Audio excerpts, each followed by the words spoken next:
sabi nga nila, great things always start small. Ginawa natin, nagsimula lang po tayo sa 5 inahin. So, isa sa mga best part, no, mga ka-video, ay kapag nag-harvest ka na ng sariling pinagsikapan mo, no? Guys, natuwa ako. Kasi first time ko makakita ng rep o Gidenso na ginawang incubator. So, ibig sabihin ng mga ka-video, maraming available na pwedeng ma-order dito. Kita natin sa Muscovidac pa iba-iba po, pero nagre-range po ng 10 to 20K po ganun. Monthly. Yes po. Pero pwede pang expand mo ito. Yes po. Pwede pang po. ma-duplicate yung kita mo kapag times 2 mo ito. Yes po. Hindi po hadlang ang maliit na simula para po sa malaking pangarap po natin. Ang importante, makapagsimula ka. Wag ka pong matakot na sumubok. Sa bawat maliit po na hakbang na ginagawa natin ngayon, doon nagsisimula ang mas malaking tagumpay bukas.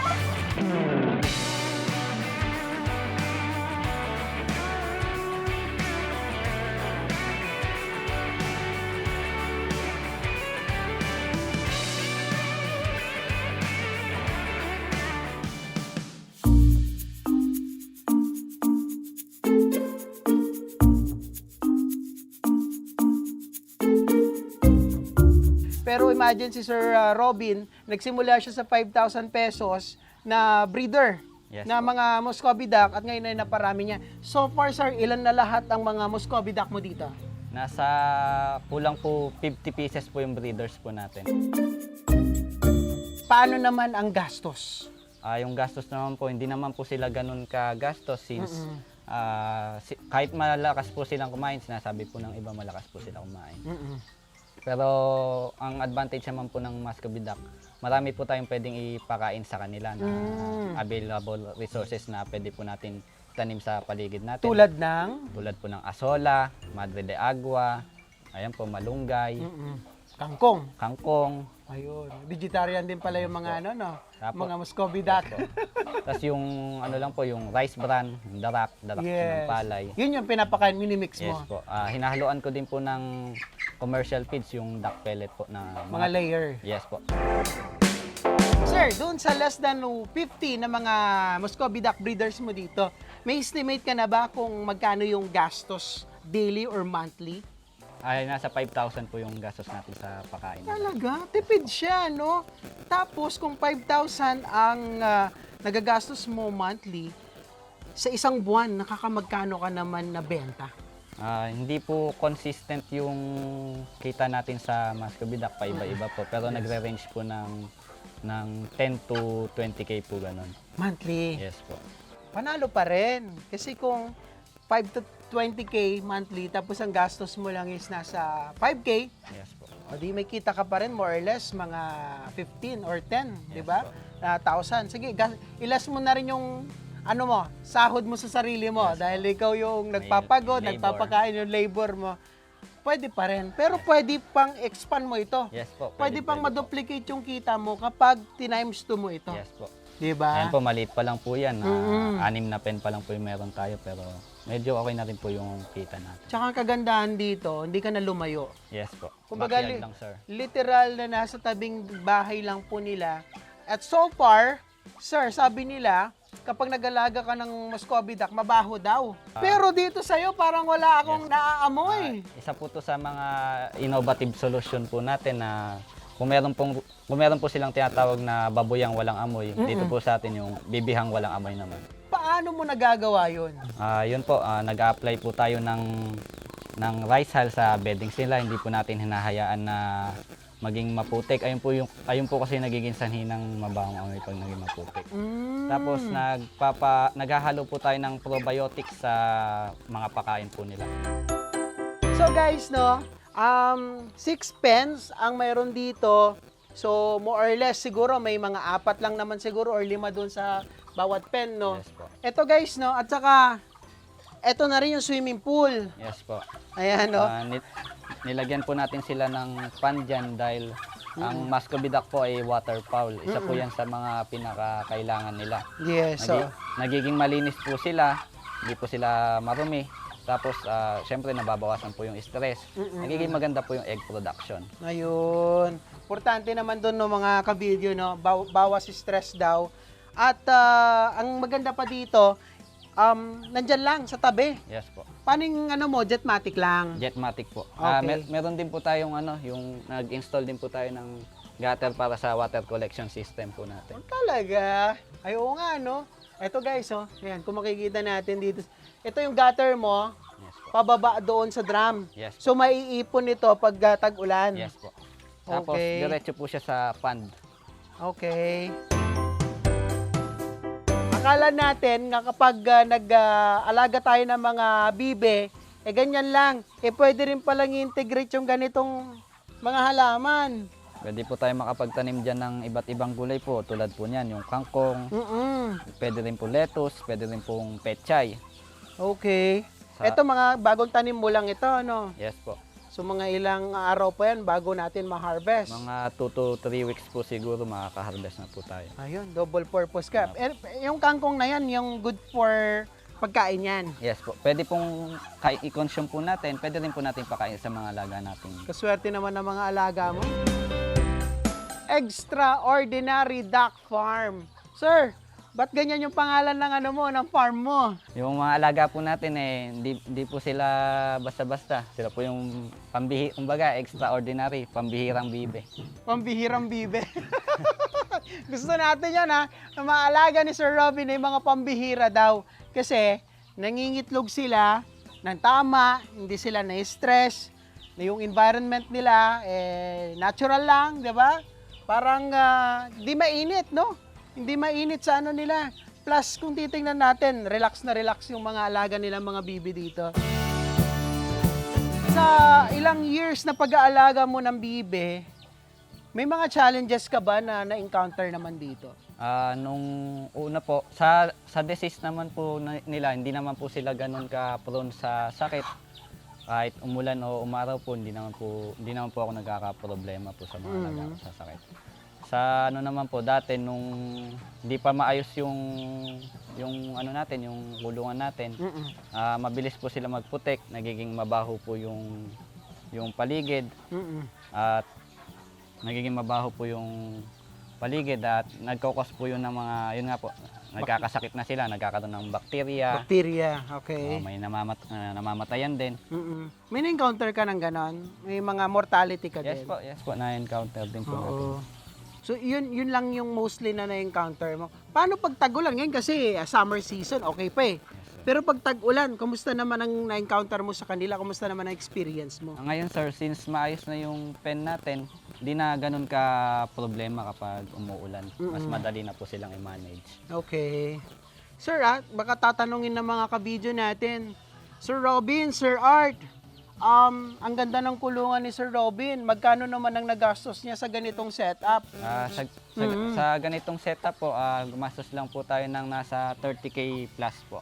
Lahat-lahat na? Yes po. Labor, materials. Hindi pa po pala kasama yung labor since tayo lang po yung gumawa niyan. Ikaw din ang gumawa. Yes po. Galing ha? Ako po yung nagdisenyo tsaka po gumawa. At siyempre, nagpatulong din po ako sa mga kaibigan ko. Hindi lang po ako mag-isa, nagpatulong po ako sa mga kaibigan. Pero guys, so imagine 30,000 lang ang ganitong setup. Yero, tubular, tapos mga ano ba tawag natin dito? Steel paring ba na? Metal paring? Metal paring, sir. Metal paring.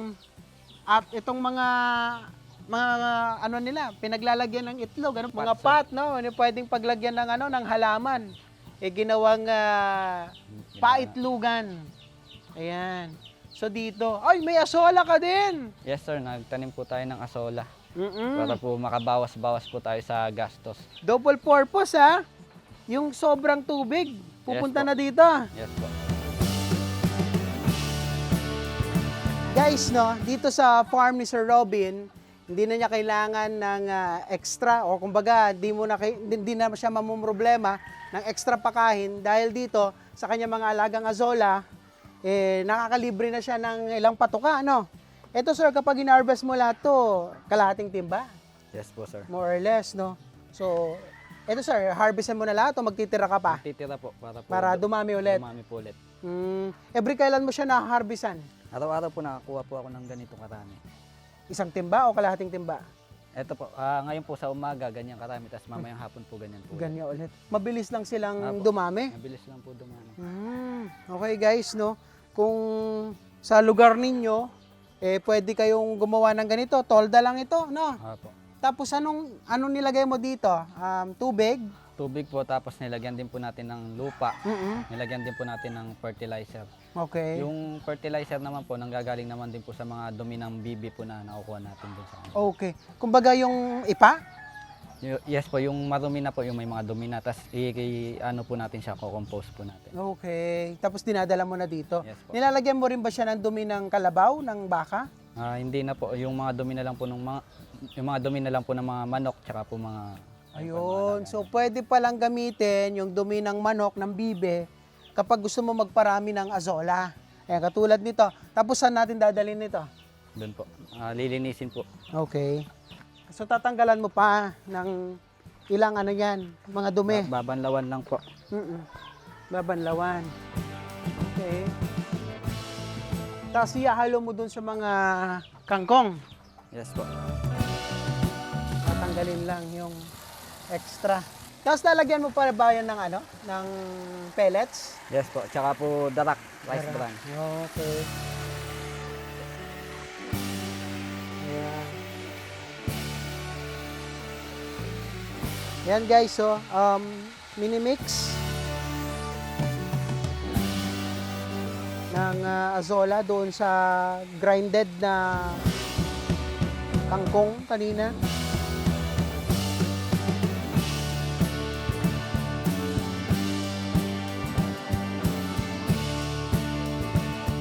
Probiotics, ginagamit po no, for livestock. Minimix po nila ito doon sa pakain. Napapakain na. No. Sir, anong oras mo ba pinapakain yung mga alaga mo dito? 2 beses ba? 1 beses? 2 beses lang po sa isang araw. Anong oras? Tuwing alas 8 po, tsaka alas 5. Ah, okay. So, ganun lang talaga yung ideal na pagpapakain. Yes po.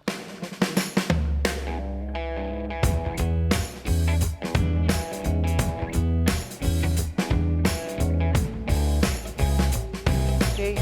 At saka yun, oh, mga kabidyo, may mga ducklings siya doon. Ano tong mga nakahiwalay dito, sir? For sale na to? Apo, Na, for sale. nasa reserve na to? Yes, for sale po. Mga month old po yan. Eto, mga 200 pesos na. Apo. Oo, kasi month old na siya. Tapos ito naman yung mga week old. Yes. Ito, mga newly ano lang ba to or ano na yan? Ito po, week old. Week old. Ito, nabibenta mo ng 80 pesos to 100. Apo. Ayan. Ito naman Ito po guys. Sige. Oo. Guys, may kakilala lang ako, no? Nabanggit niya, ang kulay daw ng bibe, color yellow. Pagsisiw. Pero paglaki puti na yan. Ayan. Balik natin. Huwag ka tatalon. Ito naman yung day old natin, sir. Ito bago lang yan. Yes po. Ang cute. So ito 80 pesos. Yes po. Yung kanina, yung mga week old na yon, 100 na. pesos po. More or less, no? Ayan. Tapos ilang piraso yan? Ito, for sale pa yan. Yes po. Oo. Yung Naka-reserve na rin yung mga week old na yon. week old reserve. Oo. Ito, ikaw na lang din gumawa nito. Yes po. Tapos meron din dito. Ano yung mga to? Month old din po. Hindi mo sila inahalo. Hindi. So, ibig sabihin ng mga ka-video, maraming available na pwedeng ma-order dito. Okay. So, paano ka ba nila makokontak kung sakali? Mag-message lang po sila sa page po natin na Backyard by Dayang Farmer po. Para makapagpa-reserve sila. Ano yan? Kailangan ng down payment? Yes po, pag magpapa-reserve po, kailangan po ng down payment. Tapos, pinipick up ba o dinideliver mo? Pick up po, nagpapa-deliver din po tayo sa Lalamove. Lalamove po yun. Okay. Pero sa kanila na yung shipping. Yes po, sagot po nila. Hanggang saan ba aabot yung yung delivery na yan? Kung taga Visayas ako, pwede bang makapag-order ng bibi dito sa inyo? O hanggang Luzon area lang? Siguro po mga hanggang Luzon lang po yung kaya, sir. Ano na yung pinakamalayong nag-order sa'yo? Pinakamalayo pa lang, sir. Sa Pampanga pa lang din, sir. Eh. Pampanga. Yes, sir. Oo. Pero mostly dito sa area ninyo, no? Yes.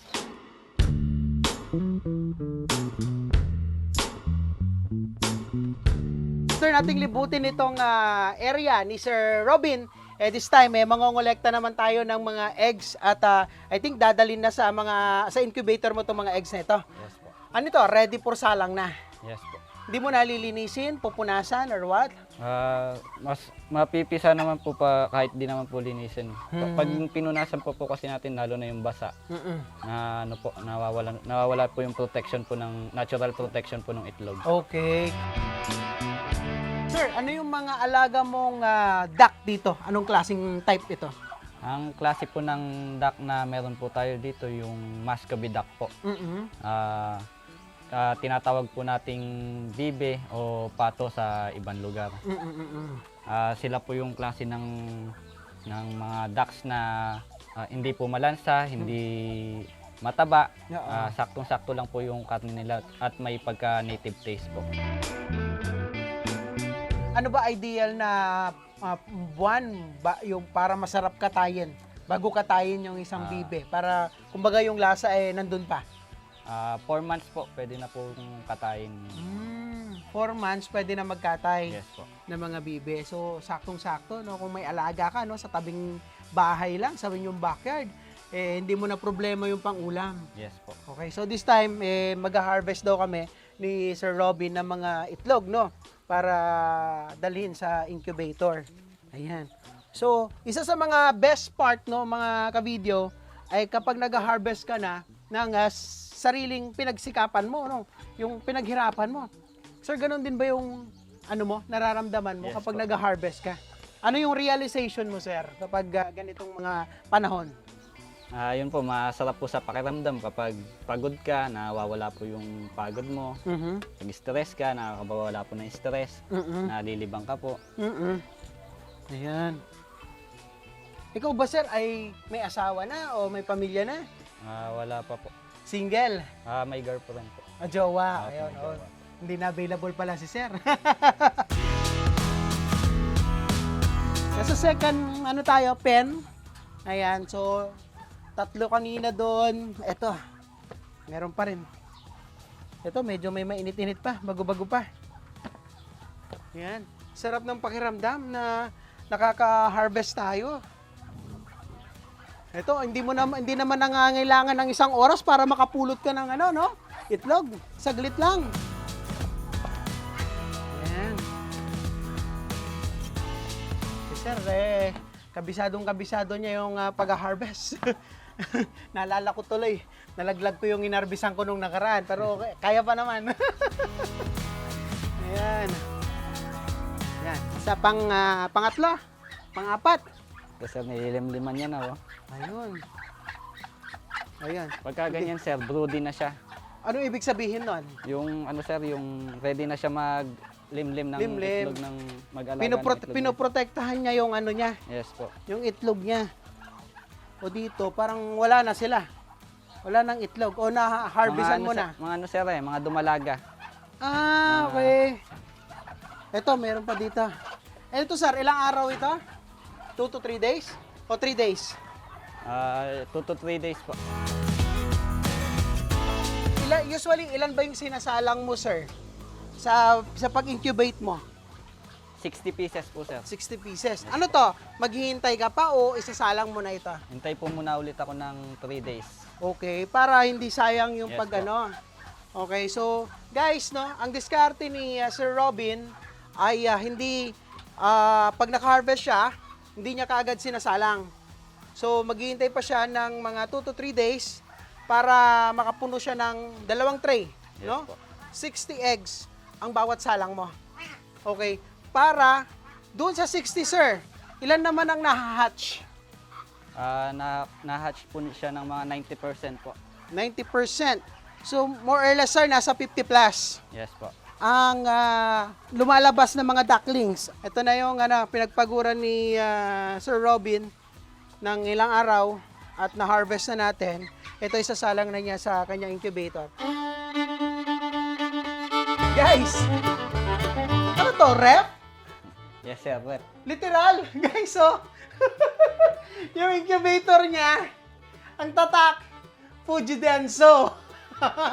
Ngayon lang ako nakakita ng incubator na out of ref. Sino gumawa nito? Sa kaibigan po natin, pina-customize po natin. Pina-customize mo, pinabutas mo dito. Para kita. Sirang rep po siya na, ayun po, ni-recycle po natin. Ano to, sa inyo ba to? Or binili mo lang din yung ref? Binili ko po dito sa Junk shop? sa kapitbahay po. Sira na. Opo, sira na. Ba't mo naisipan na gawing incubator itong ref? Ayun nga po yung kaibigan po natin na gumagawa po siya ng mga ganyan. Then, ayun po, naisip din po natin na ba't di na lang tayo mag-recycle nung mga sirang bagay na mapapakinabangan pa natin. Nice. Guys, natuwa ako. Kasi first time ko makakita ng ref o Gidenso na ginawang incubator. Akala ko yung mga styro lang ang pwedeng gawin pero pwede naman pala ito. Yes po. Tapos siya na nag-ayos yung kaibigan mo. Yes po. Okay. So pwede bang buksan yan? Yes. Okay. So pwede na ba nating ibaba ito? Para ano? Yan, hihintayin mo. Yan, ilalagay mo pa ba sa ref yan? Hindi na. Hindi na po. Ganyan na. Yes. Dito na lang. Okay. Tapos, yun. So, may nakasalang ngayon. Ilan ang nakasalang natin ngayon? Nasa 200 po. 200. Ano yan? Katas ng ilang araw yan na, no? Opo. Mga 3 cycle? 3 kasi 60 ka mo no? More or less. Tapos, ito na yung mo. Hatcher po. Hatcher.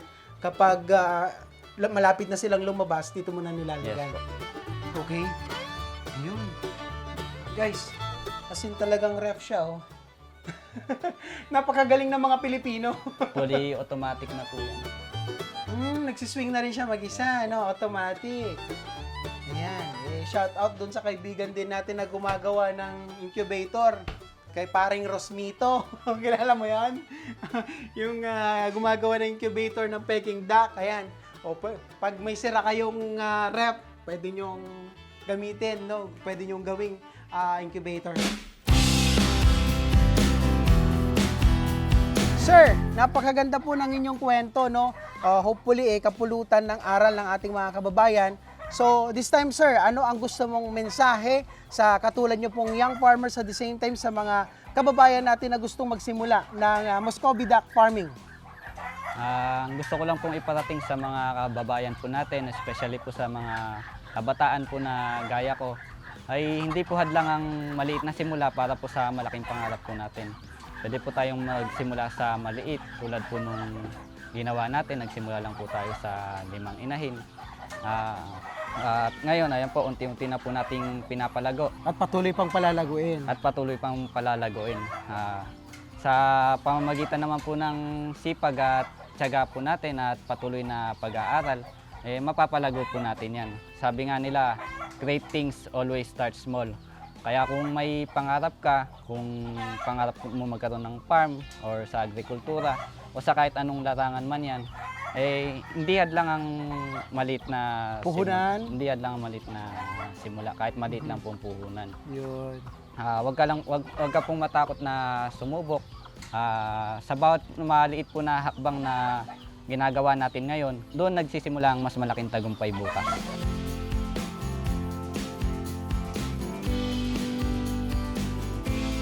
Napakaganda naman ng mensahe ni Sir Robin, no? Kumbaga, simulan mo, regardless kung maliit man ang iyong bakuran, maliit man ang iyong pagsisimula, ang importante, makapagsimula ka. At huwag kang matakot magsimula.